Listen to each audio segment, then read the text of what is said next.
Desnutrição infantil. Desnutrição energético-proteica. Conceito: a desnutrição infantil é uma doença de origem multicausal e complexa que tem suas raízes na pobreza. Ocorre quando o organismo não recebe os nutrientes necessários para o seu metabolismo fisiológico, devido à falta de aporte ou problema na utilização do que lhe é ofertado. Assim sendo, na maioria dos casos, a desnutrição é o resultado de uma ingesta insuficiente, ou fome, e de doenças. Segundo a OMS, 2018, desnutrição refere-se a deficiências, excessos ou desequilíbrios na ingestão de energia e/ou nutrientes. O termo desnutrição aborda 3 grandes grupos de condições. Desnutrição, que inclui perda de peso, baixo peso para a altura, baixa estatura para a idade, e baixo peso para a idade. Desnutrição relacionada a micronutrientes, que inclui deficiências de micronutrientes, falta de vitaminas e minerais importantes, ou excesso de micronutrientes. Excesso de peso, obesidade e doenças não transmissíveis relacionadas à dieta, como doença cardíaca, acidente vascular cerebral, diabetes e alguns tipos de câncer. Segundo a OMS, 1973, desnutrição proteico-calórica é uma gama de condições patológicas com deficiência simultânea de proteínas e calorias, em variadas proporções, que acomete preferencialmente crianças de baixa idade, sendo comumente associada a infecções. Está associada à pobreza e desigualdade. Introdução. A desnutrição é um problema mundial, presente principalmente nos países pobres e em desenvolvimento, especialmente em crianças com idade inferior a 5 anos. É um problema médico, social e de saúde pública. A desnutrição infantil é um dos problemas mais importantes de saúde pública do mundo atual. Apresenta consequências desastrosas para o crescimento, desenvolvimento e sobrevivência das crianças. É a segunda causa de morte em menores de 5 anos. Cerca de 20 a 30% das crianças gravemente desnutridas vão a óbito durante o tratamento em serviços de saúde de países em desenvolvimento. Muitos profissionais de saúde têm ideias ultrapassadas ou desconhecem a conduta adequada para o tratamento de crianças gravemente desnutridas. Situação do Brasil. A incidência varia de acordo com o desenvolvimento socioeconômico regional, havendo altas taxas no Norte e no Nordeste e em bolsões de pobreza na periferia das grandes cidades do Sudeste e do Sul. A forma atual mais comum de desnutrição infantil é a crônica, expressa principalmente pelo déficit de altura por idade. A existência de um percentual, embora não muito alto, de crianças desnutridas graves, indica que o problema não está de todo controlado. Texto para reflexão. Eu estava faminto e você instalou um comitê para investigar minha fome. Eu estava sem casa e você preencheu um formulário com a minha reclamação. Eu estava doente e você fez um seminário sobre a nutrição dos pobres. Você investigou todos os aspectos do meu lamento e, ainda assim, eu continuo com fome, sem casa e doente. Autor, Indo Desconhecido. Causas da desnutrição. Fatores associados à desnutrição na infância. Baixo peso ao nascer. Práticas alimentares incorretas, início precoce da amamentação complementar e utilização incorreta de fórmulas infantis. Dietas com baixa densidade energética e número de refeições inadequadas. Maior necessidade de nutrientes por unidade de peso que em qualquer outra faixa etária. Inadequada disponibilidade de alimentos, desigualdade social, indisponibilidade de terra cultivável, distribuição intrafamiliar de alimentos, condições inadequadas de moradia. Infecções que podem causar anorexia e redução na ingestão de alimento e na absorção e utilização dos nutrientes, além de aumentar as perdas de nutrientes. Causas secundárias.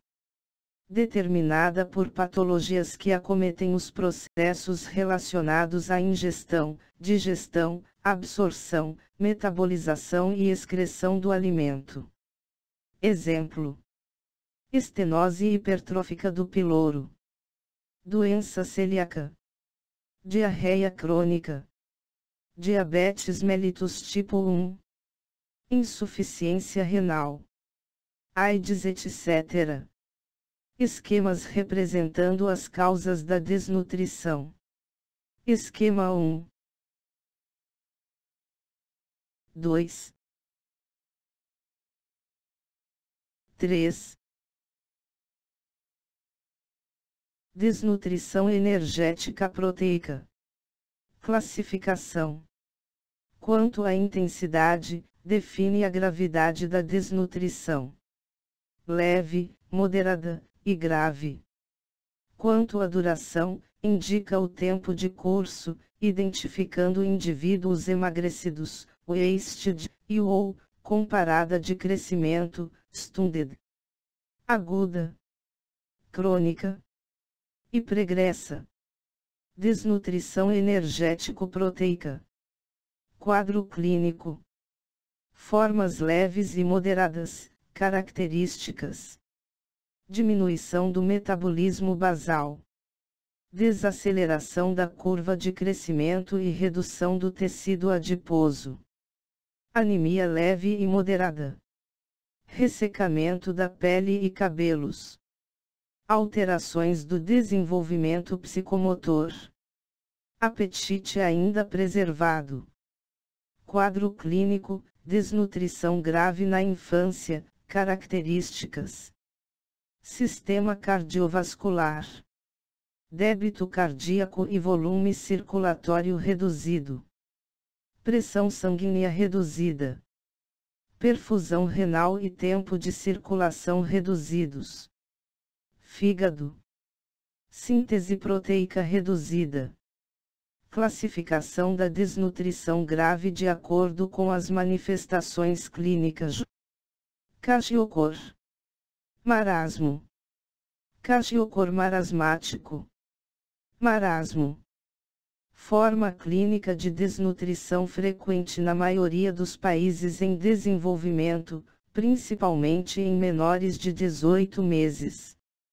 Fatores fisiológicos envolvidos: não existem dúvidas de que o mais importante é a ingestão inadequada de alimentos, sobretudo energia insuficiente para cobrir as necessidades metabólicas e de crescimento normal.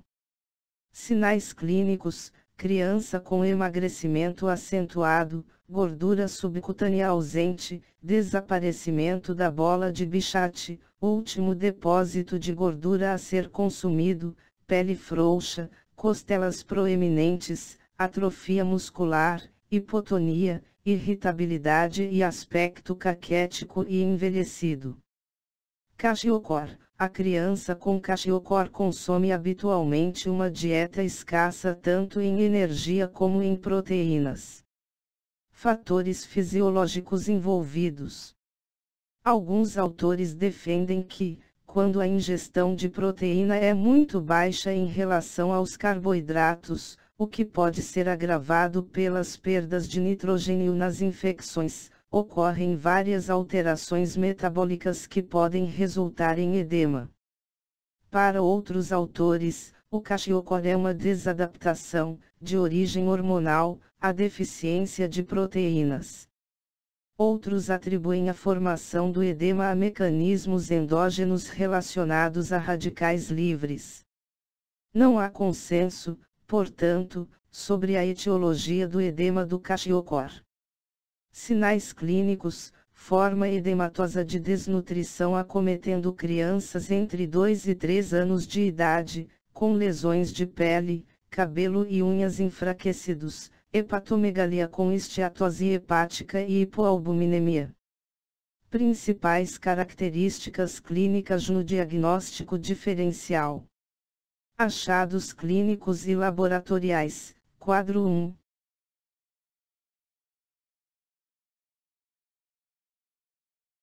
Quadro 2.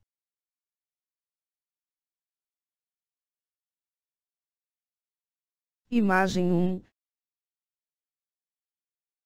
Imagem 2. Imagem 3. Imagem 4. Imagem 5. Classificações utilizadas para avaliação nutricional. Avaliação do estado nutricional. Medidas antropométricas, peso em relação à altura. Conhecimento dos padrões normais de crescimento. Atualmente o Ministério da Saúde uniformizou o uso de tabelas de referência de crescimento, adotando o padrão da OMS. A criança, quando começa a sofrer as consequências da privação energético-proteica, perde inicialmente peso e, posteriormente, ocorre diminuição na velocidade do seu crescimento. Classificação de Gomis, 1956. Utilizada como índice de gravidade da desnutrição em qualquer situação. Baseia-se no índice peso ideal para idade e sexo, considerando o percentil 50 nas curvas de crescimento do NCHS, National Center of Health Statistics. Recomendada principalmente para crianças menores de 2 anos, pois o peso tem maior velocidade de aumento em função da idade que o comprimento nesse período. Isto a torna mais sensível aos agravos nutricionais. Peso altera-se primeiro em relação à estatura. Na presença de edema comprovadamente nutricional, independente do peso em relação à idade, a criança será considerada desnutrida de 3º grau, modificação de Bengoa. Classificação da desnutrição de Gomis, 1956. Quadro. Exercício. Lactente, 11 meses, sexo masculino, pesa 6 kg. Qual o seu estado nutricional conforme a classificação de Gomis? Conclusão: desnutrição de 3º grau.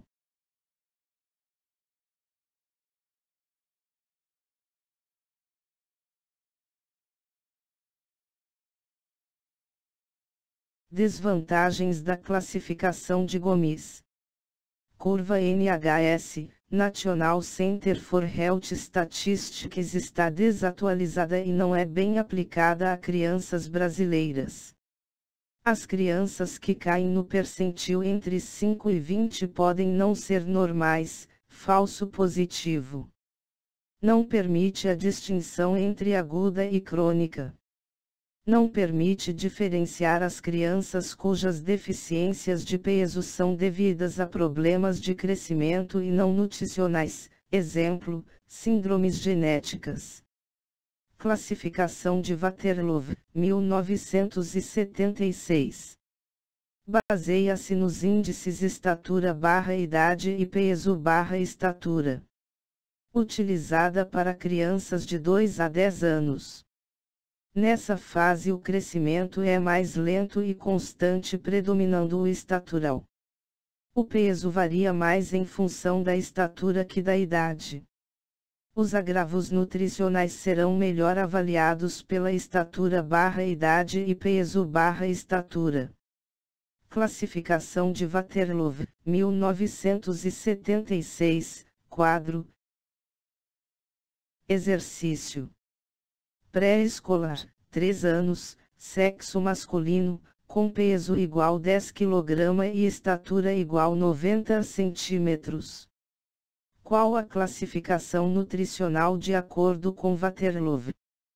Conclusão: desnutrição atual não apresenta déficit do crescimento. Classificação da Organização Mundial de Saúde, OMS.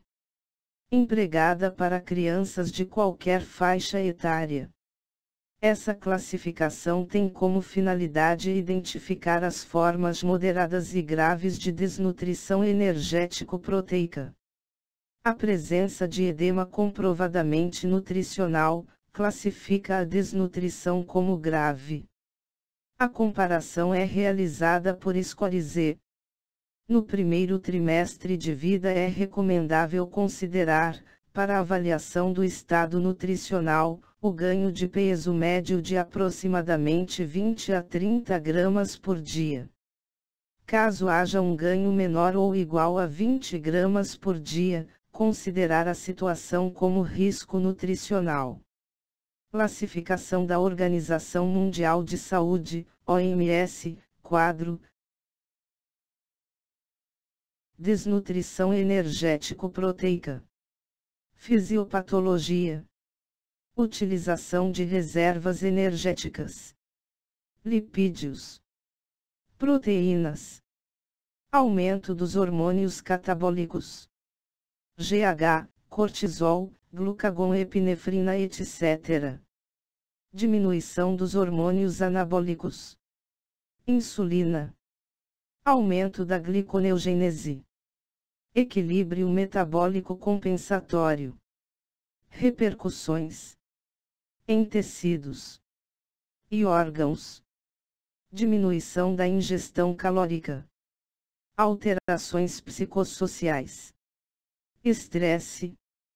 Aumento da epinefrina e do GH. Diminuição da glicemia. Diminuição de insulina. Infecções. Aumento do cortisol. Emagrecimento. Atrofia muscular. Gasto de gordura subcutânea. Tratamento. Objetivos do tratamento. Recuperar o estado nutricional. Restabelecer previamente as alterações metabólicas e hidroeletrolíticas, casos moderados e graves. Tratar infecções. Desnutrição leve e moderada. Acompanhadas a nível ambulatorial. Requerimentos de energia aumentados em relação a indivíduos saudáveis. Desnutrição leve e moderada. Aumento percentual nos requerimentos de energia para duplicar a velocidade de crescimento de crianças desnutridas de 6 a 24 meses de idade. Desnutrição grave. Baseado na publicação do Ministério da Saúde, Manual de Atendimento da Criança com Desnutrição Grave em Nível Hospitalar. Fase 1, Inicial e Estabilização. Tratar os problemas que ocasionem risco de morte. Corrigir as deficiências nutricionais específicas. Reverter as anormalidades metabólicas, e iniciar a alimentação. Fase 2, Reabilitação. Dar a alimentação intensiva para assegurar o crescimento rápido visando recuperar grande parte do peso perdido, ainda quando a criança estiver hospitalizada.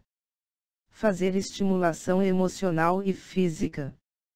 Orientar a mãe ou pessoa que cuida da criança para continuar os cuidados em casa. Realizar a preparação para a alta da criança, incluindo o diagnóstico e o sumário do tratamento para seguimento e marcação de consulta, na contra-referência da alta hospitalar. Fase 3, Acompanhamento. Após a alta, encaminhar para acompanhamento ambulatorial, centro de recuperação nutricional, atenção básica comunidade e família para prevenir a recaída e assegurar a continuidade do tratamento. O Ministério da Saúde está desenvolvendo protocolos de atenção à saúde da criança com desnutrição nesses níveis de atenção. Esquema para o tratamento de uma criança com desnutrição grave. Quadro 1.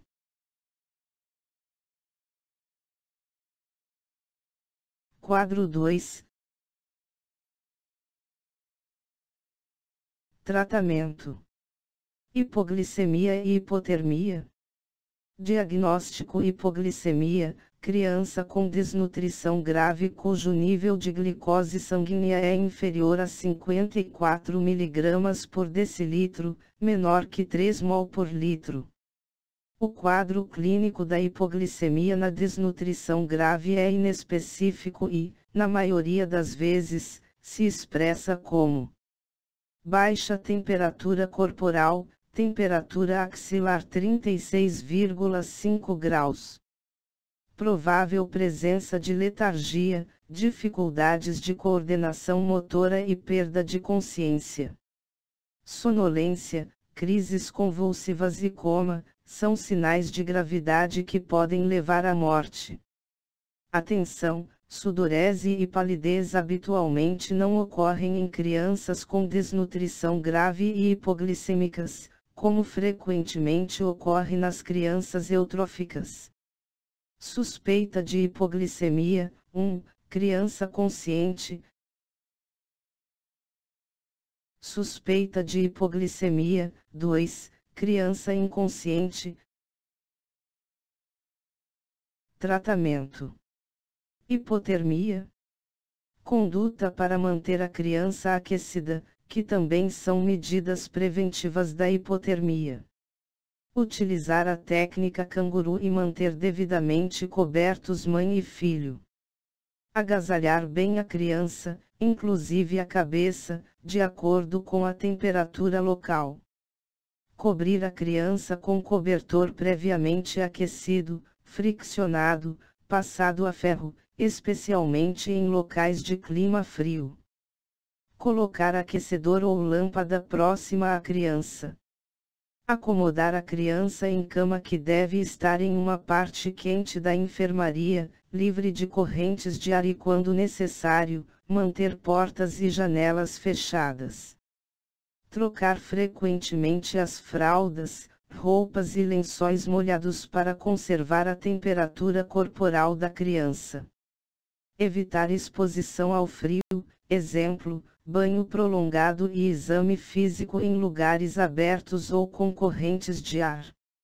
Deixar a criança dormir junto com sua mãe ou cuidador para receber aquecimento durante a noite.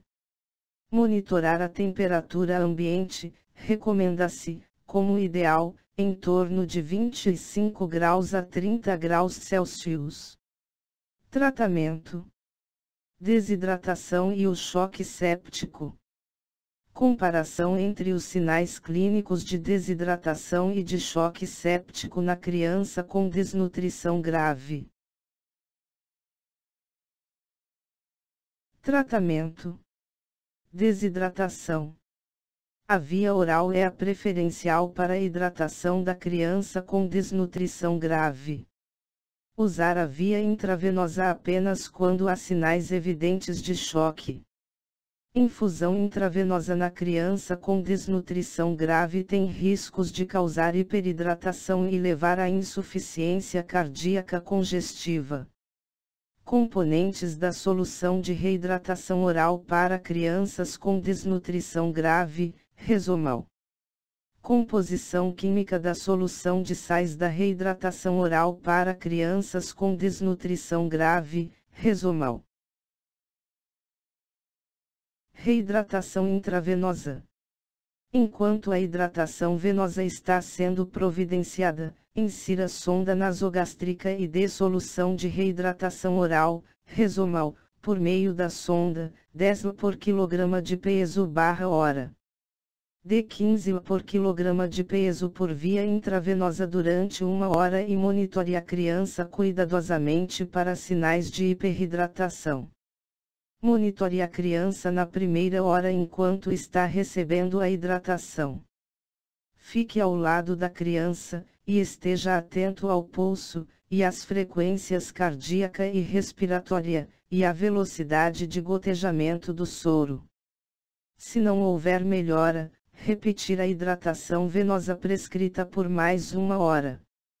Quando não forem mais observados sinais de desidratação e a criança estiver urinando, substitua a hidratação venosa por hidratação oral, com a solução apropriada para hidratar criança com desnutrição grave, Resomal, no volume de 10 por quilograma de peso.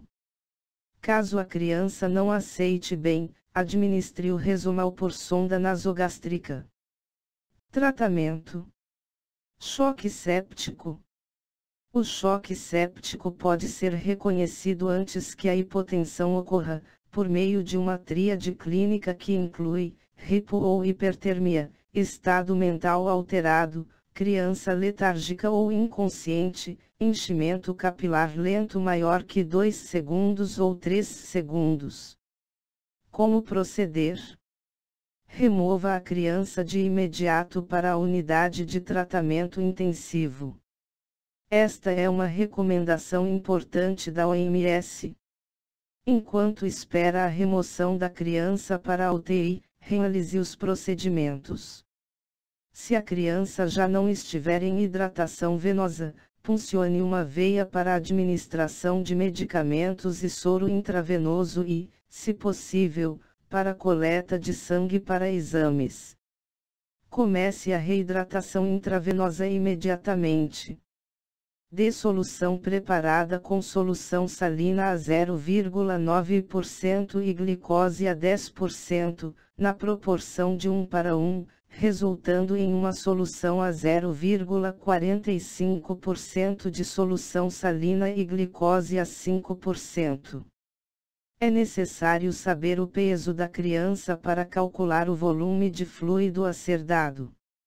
Se não for possível pesar a criança, faça uma estimativa inicial do seu peso e utilize o peso estimado. Pese a criança tão logo quanto possível. Dê antibioticoterapia de largo espectro.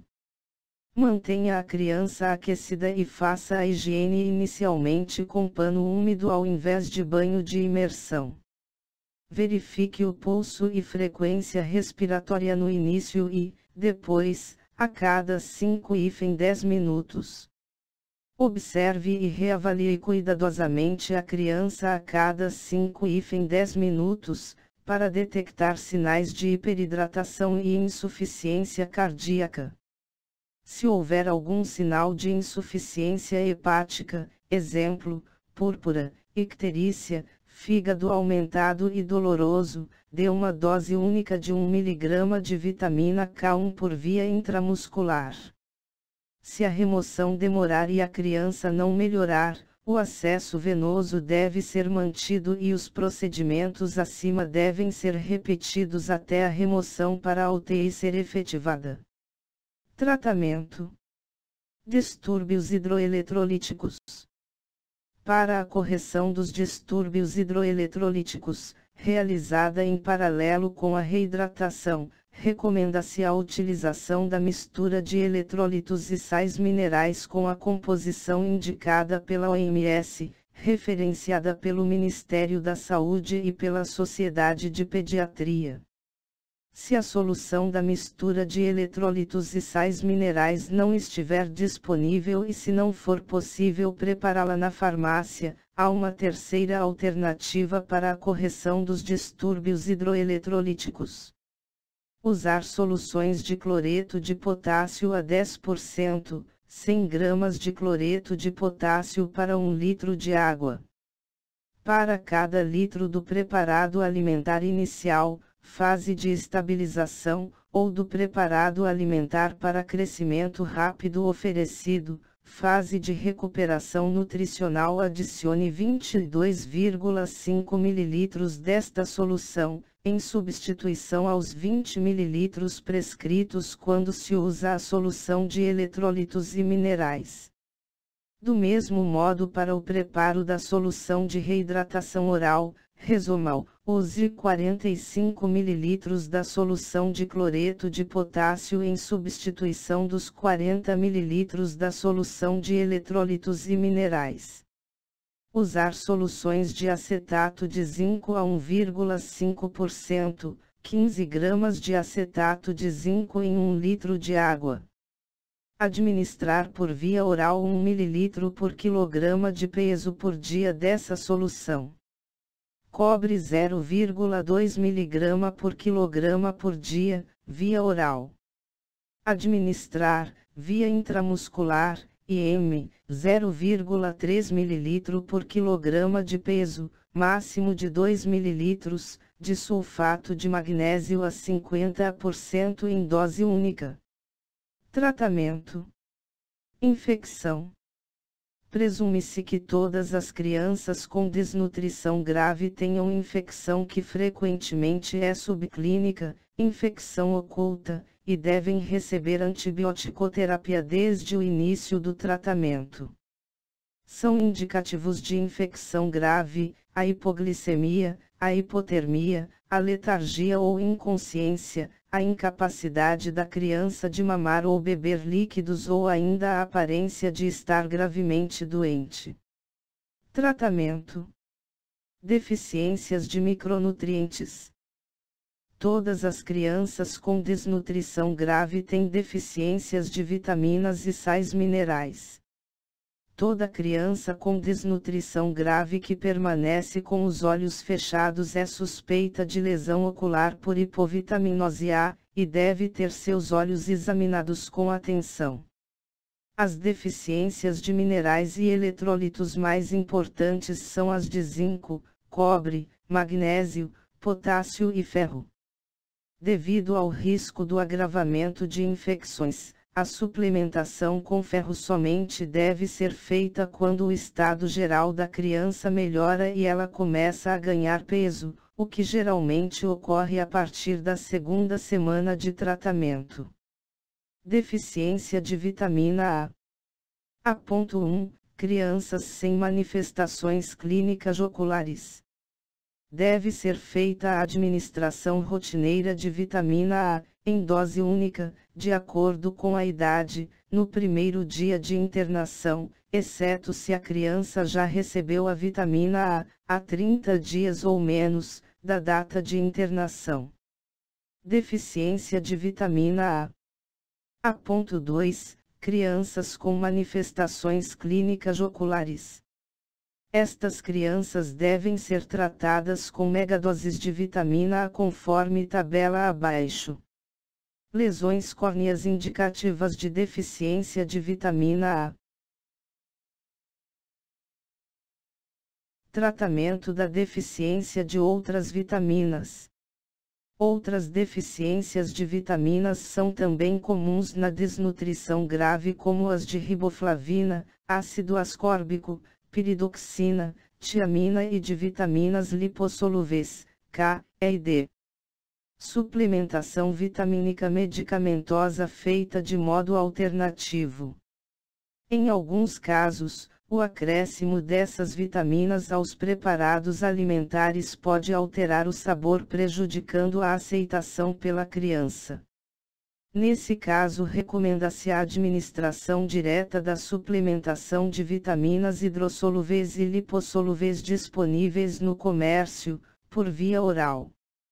Atenção, o ácido fólico deve também ser administrado na dose de 5 mg, no 1 grau dia e, a partir daí, administrar 1 por dia por, no mínimo, 2 semanas.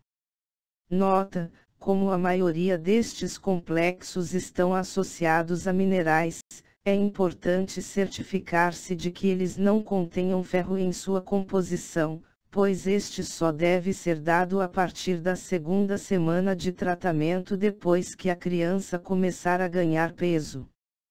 Tratamento da deficiência de ferro. A administração de ferro não deve ser iniciada no primeiro dia de tratamento para recuperação da criança com desnutrição, pois pode piorar a lesão tecidual e a infecção, por facilitar o crescimento de bactérias patogênicas. A OMS recomenda iniciar o tratamento com ferro a partir do momento em que a criança começa a ter bom apetite e ganhar peso, geralmente na segunda semana de tratamento. Administre ferro elementar, 3 a 4 mg por quilograma de peso por dia, por via oral. Tratamento da anemia grave.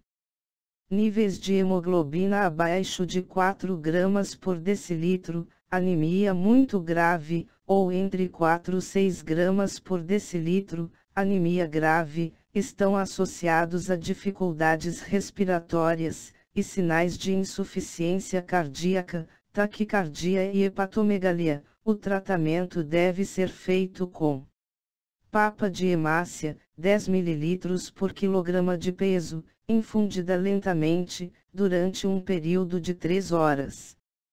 Tratamento da dermatose secundária à deficiência de zinco.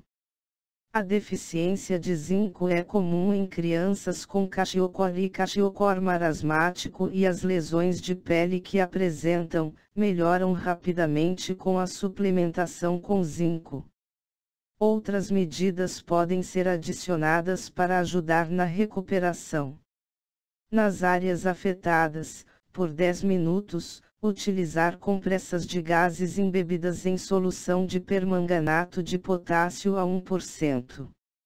Manter a região do períneo seca, aumentando a frequência de trocas de fraldas. Aplicar cremes de barreira, óleo de zinco, nas áreas sem epiderme e violeta genciana ou creme de nistatina, nas feridas ou ulcerações. Alimentação. Reiniciar a alimentação cautelosamente. É essencial que a alimentação esteja de acordo com as peculiaridades da fisiopatologia da desnutrição grave e que atenda adequadamente às necessidades nutricionais, primeiro para a estabilização metabólica da criança e, em seguida, para a sua reabilitação. Na fase de estabilização, que se inicia no primeiro dia e pode ir até o 7º dia de internação, a quantidade e tipo de alimentos são importantes. A via oral é a preferencial para administrar a alimentação, sendo a via nasogástrica restrita apenas às condições descritas neste manual. A estabilização pode durar de 1 a 7 dias, de acordo com a evolução da criança. Frequentemente dura apenas 3 dias. Os preparados alimentares oferecidos na fase de estabilização devem fornecer no máximo 100 cal por quilograma de peso por dia, mínimo aceitável de 80 cal por quilograma de peso por dia, e 1 a 1,5 g de proteína por quilograma de peso por dia. Estes valores são essenciais para manter os processos fisiológicos básicos da criança. Se o teor nas 24 horas for menor de 80 cal por quilograma de peso por dia, a criança continuará em fase de catabolismo e seu estado nutricional tenderá a piorar. Se for superior a 100 cal por quilograma de peso por dia, a criança pode sofrer problemas metabólicos que interferirão na sua recuperação, podendo inclusive levá-la à morte. Ter baixa osmolaridade, 280 mol por litro, e baixo teor de lactose, 13 g por litro.